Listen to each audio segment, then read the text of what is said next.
You may be seated.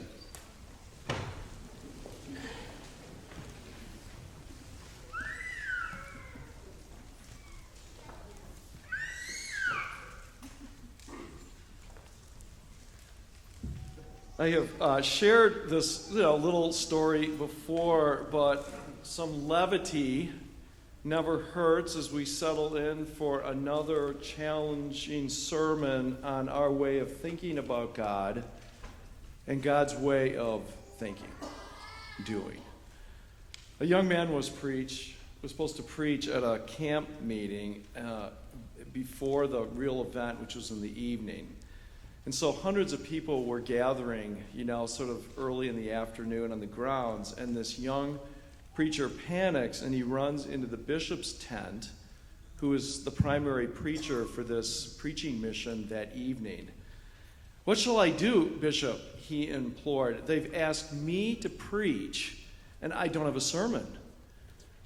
"Trust the Lord, young man," the bishop advised with kind of great dignity. "Just trust the Lord." And then the bishop just marched out of the tent. Well, frustrated, the young man picked up the bishop's Bible and he started flipping through it and hoping to find some kind of inspiring verse to get him going. And instead he found some typewritten sermon notes that he liked very, very much. So he took the bishop's Bible, he took those sermon notes, and out he went to preach.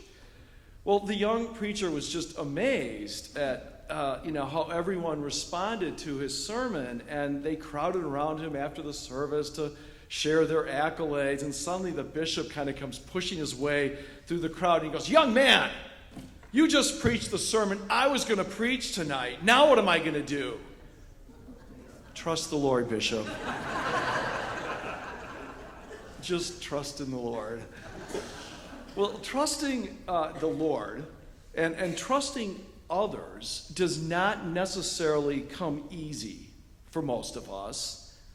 Remember, you've all played variations of this, whether you were a little kid or whether you were doing some kind of corporate team building, a game called Trust with your friends.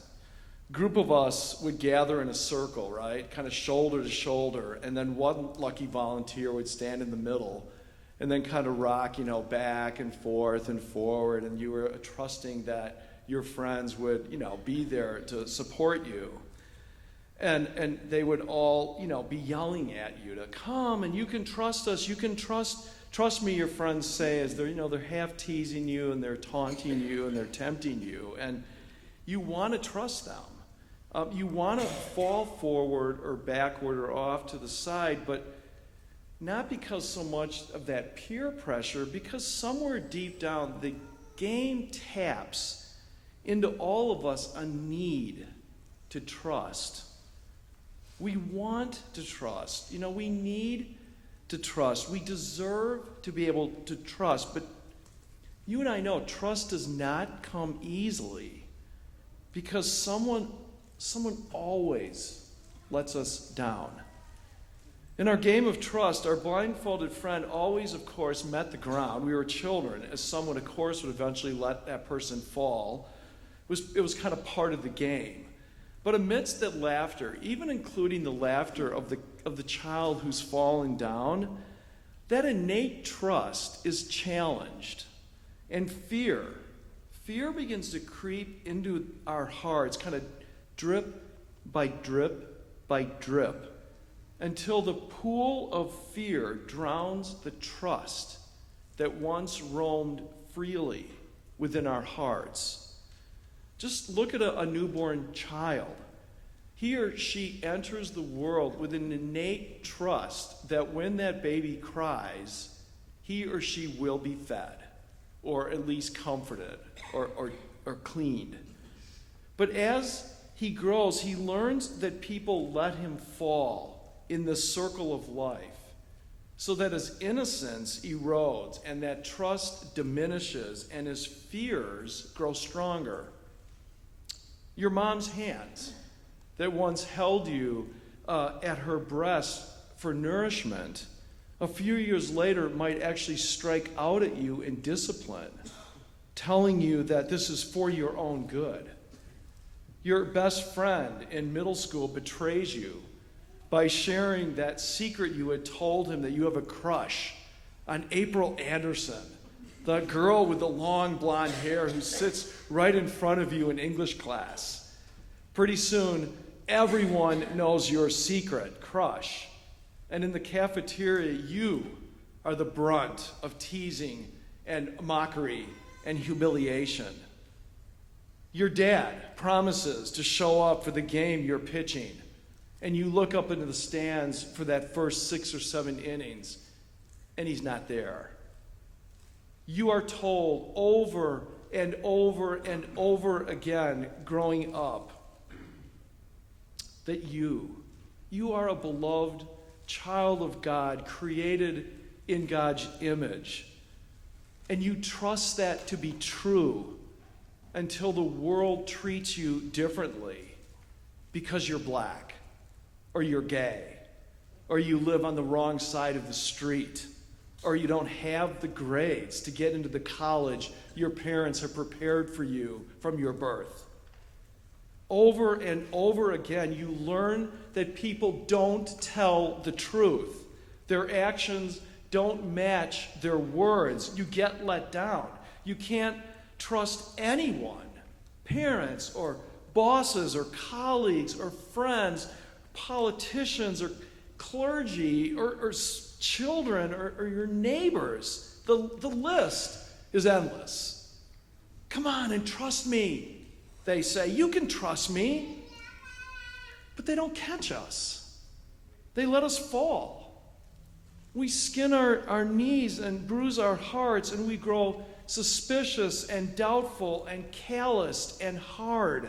I don't trust anyone, we mutter, as fear fills our hearts and clouds our minds. And that, my friends, is so sad. Because God created us to trust one another so that we will be able to trust God. To trust God to be with us no matter what. To trust God to remain faithful to us no matter what. To trust that God's love for you is unending no matter what. Without trusting God, we cannot know God. And we cannot know the life that God desires for you and for me. Without trust, we are doomed to live a life of fear.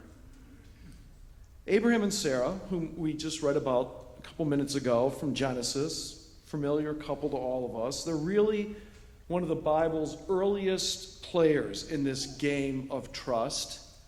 God asks 75-year-old Abram and his wife, Sarah, to put blindfolds over their eyes and to get into the circle and to trust God. God asks them to leave their home and everything they know for a new life. What a bold and scary, and for most of us, even stupid thing for Abraham and Sarah to do. But they trust God, and they go. And God enables them to live safely as nomads in an alien land, a land that God promises would one day be their land, a land that would be filled with so many descendants as the stars. But as the years pass, the couple remains childless. At first, Sarah laughs at God. You know, it's this promise that God makes that she would bear a child in her old age.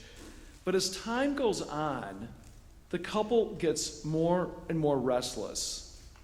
Doubts about God begin to creep into their minds. Instead of loving God, they begin to fear God. Can we really trust God? Abraham says to Sarah one night as they're getting ready for bed, what if God leaves us alone in this new place? What if God makes these promises but doesn't deliver?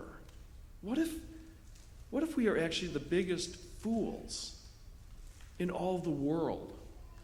What if everyone back home is laughing at us now because we are trusting God?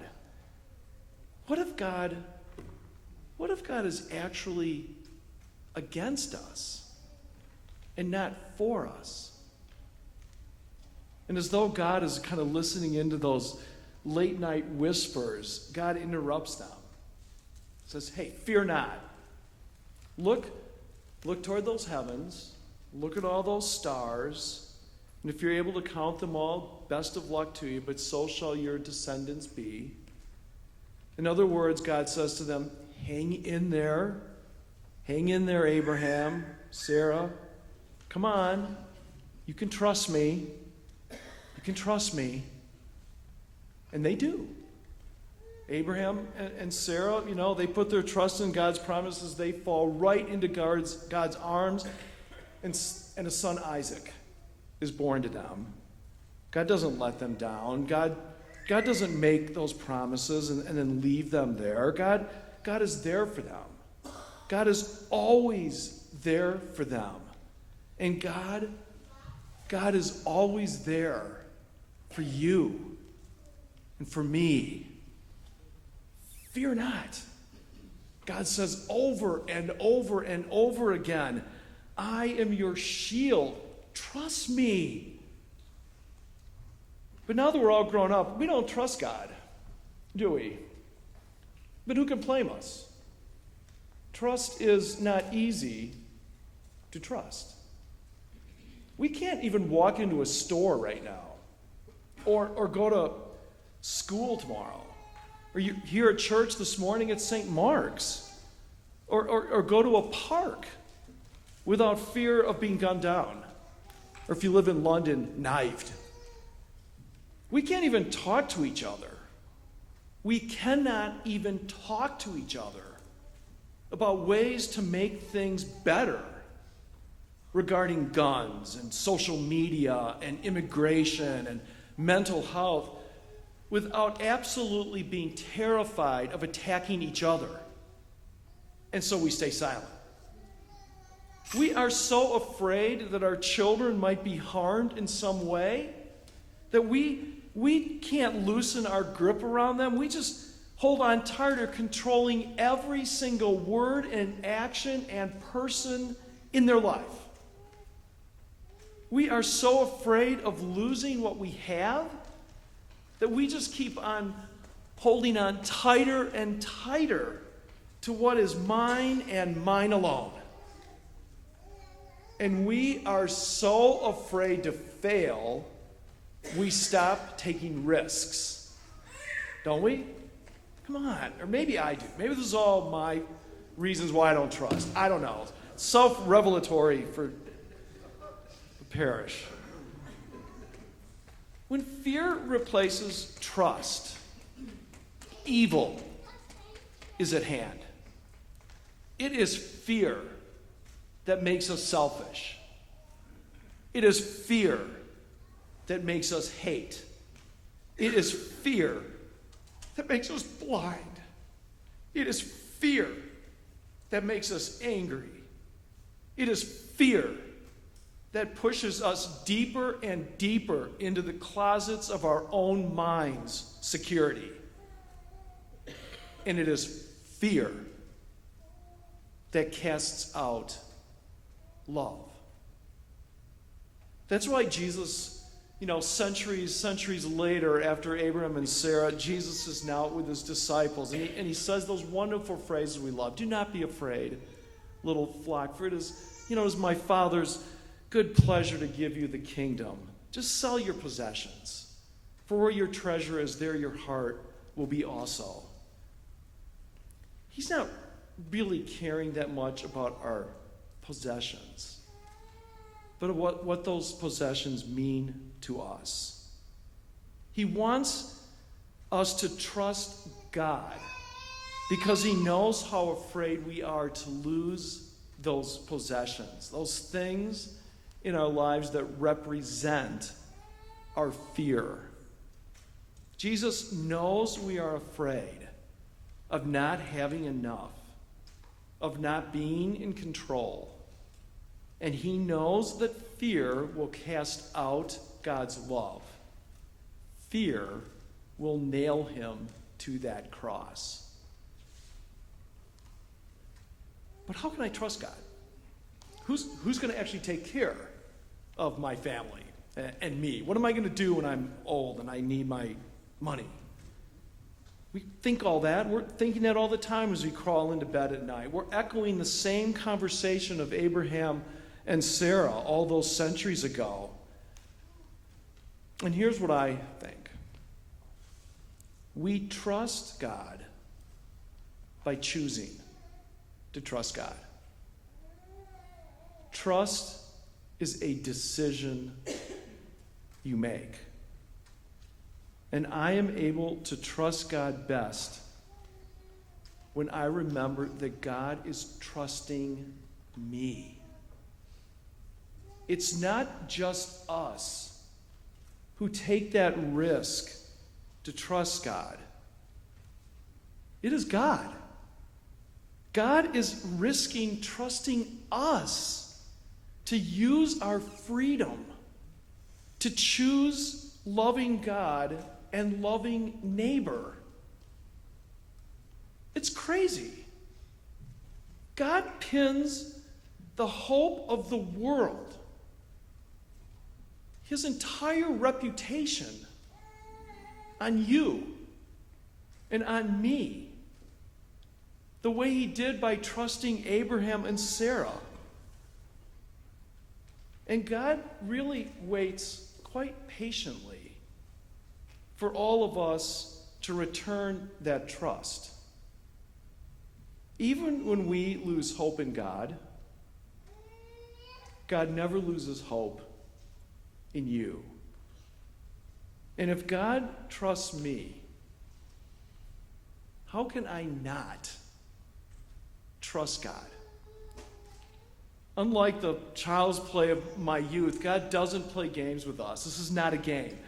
God invites us to remove those blindfolds and to walk straight into God's open arms. Those arms that are continually awaiting your arrival. Would you, this is kind of hokey, but we're going to do it. Would you just hold the hand of somebody next to you? If you're sitting by yourself, reach across the pew or put your hand on somebody's shoulder. Just connect yourself. I'm watching to see, make sure you're all connected. There you go. For most of us, right, our ability to trust God depends on the trust that we have experienced with each other. The hand that you hold, the hand that you're holding is your hand to God. And it is God's hand to you. My prayer for you and for me and for St. Mark's and for this big old world of ours is that our hands might actually reach out to each other. Trust. Because it is trust that casts out our fears. And it fills us with love. Don't be afraid, little flock, God says. Come on, you can trust me. You can trust me now and always. Amen.